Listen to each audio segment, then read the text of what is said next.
प्रणाम। मैं रजनी दुर्गेश आज अपनी स्वलिखित पुस्तक संस्कृत साहित्य में स्वप्न संसार के अंतर्गत प्राच्य पाश्चात्य विचार भाग 2 आप लोगों के समक्ष प्रस्तुत कर रही हूँ। आप लोग ध्यान से सुने। सुश्रुतकार दिवा स्वप्न और सुप्तावस्था के स्वप्नों की विशेष विवेचना करते हैं। वे जहाँ रात्रि जागरण का निषेध करते हैं, वहाँ दिवा स्वप्न को सर्वथा प्रतिषिद्ध करते हैं। योग दर्शन की दृष्टि में जागृत और सुषुप्ति अवस्थाओं के बीच की दशा स्वप्नावस्था है।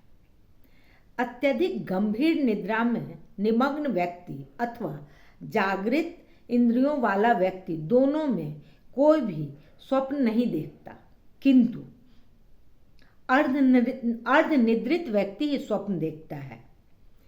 किंतु अर्धनिद्रित व्यक्ति ही स्वप्न देख दोनों स्थितियों की संधि में स्वप्न की अवस्थिति को ब्रह्मसूत्र में निर्दिष्ट किया गया है। संधो भवम संध्यम। इस प्रकार जागृत और सुषुप्ति दिशाओं की संधियों में उत्पन्न अवस्था को स्वप्न कहते हैं। सुश्रुत के अनुसार इंद्रियार्थ प्रवाधक मन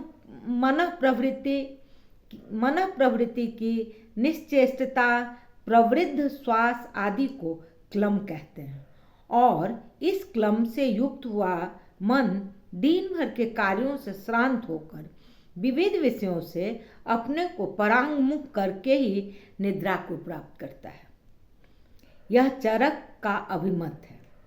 इंद्रिय वृत्तियों में शिथिलता तब होती है जब मन से उनका असंयोग होता है, किंतु मन जब मिद्या नामक नारी के साथ जुड़ जाता है तब स्वप्न हुआ करता है।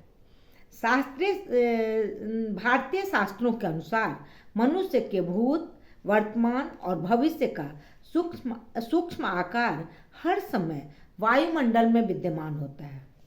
जब व्यक्ति निद्रावस्था में होता है तो उसका व्यक्तित्व भी सूक्ष्माकार होकर अपने भूत भविष्य से संपर्क स्थापित करता है।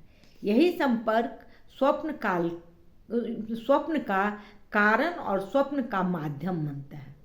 जिस किसी व्यक्ति विशेष की साधना इतनी होती है कि वह जागृता अवस्था में या ध्यानावस्था में इन भूत भविष्य के सूक्ष्म आकारों से समझौता कर लेता है, तो वही योगी और भविष्य दृष्टा कहलाता है।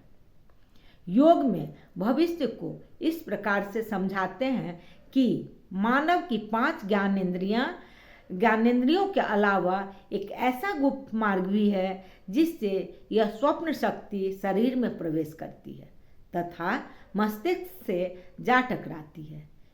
यह शक्ति मूल रूप से भविष्य सूचक है, अतः भविष्य संबंधी घटनाओं का बोध कराती है। अवचेतन मन की पहुंच हमारे शरीर तक सीमित नहीं है, अपितु वह विश्व के किसी भी भाग में जब चाहे पहुंच सकता है। उसके द्वारा तीनों लोकों के कोने कोने का समाचार प्राप्त हो सकता है तथा भूत, भविष्य और वर्तमान तीनों काल का ज्ञान अवचेतन मन से ही संभव है। मन की त्रिकालज्ञता का पता प्राचीन मुनियों के त्रिकालज्ञ होने से लगता है, जिनके विषय में अनेक उदाहरण मिलते हैं। वे किसी भी काल का चित्रण इस प्रकार प्रस्तुत करने में समर्थ है मानो वह उस घटना को प्रत्यक्ष देख रहे हों अथवा वह घटना उन्होंने स्वयं कभी देखी हो तथा उनकी भविष्यवाणियों से भी अक्षरशः सत्य होने का कारण अवचेतन मन ही है।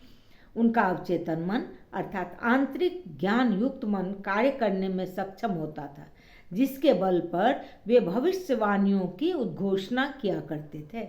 इस प्रकार अंतर्मन अनेकानेक सत्य बातों को ग्रहण करने में समर्थ है और इसका विशेष कारण भी बहुत स्पष्ट है।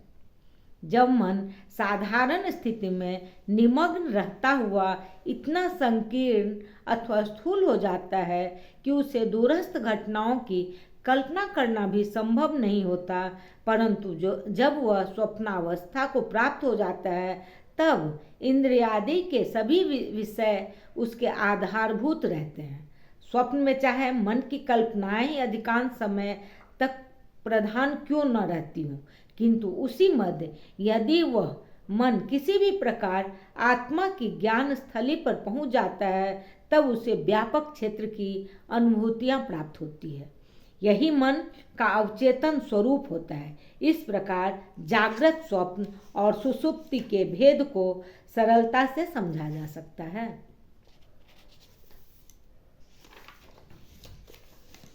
प्राचीन काल से ही मनुष्य स्वप्नों के प्रति रुचि रखता आया है।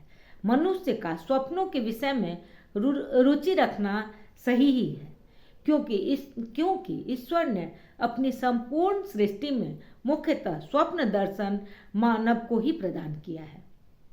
इस प्रकार ईश्वर द्वारा प्रदत्त स्वप्न मानव की सर्वश्रेष्ठ निधि कही जा सकती है।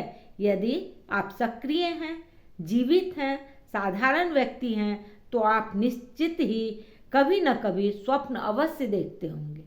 जिस समय हमारी पांचों कर्मेंद्रियां, ज्ञानेंद्रियां और आत्मा कर्म नहीं करते, उस समय जो हम देखते हैं उसे स्वप्न कहा जाता है। स्वप्न में हम उसी प्रकार से भाग लेते हैं जैसे हम वास्तविक जीवन में लेते हैं। धन्यवाद।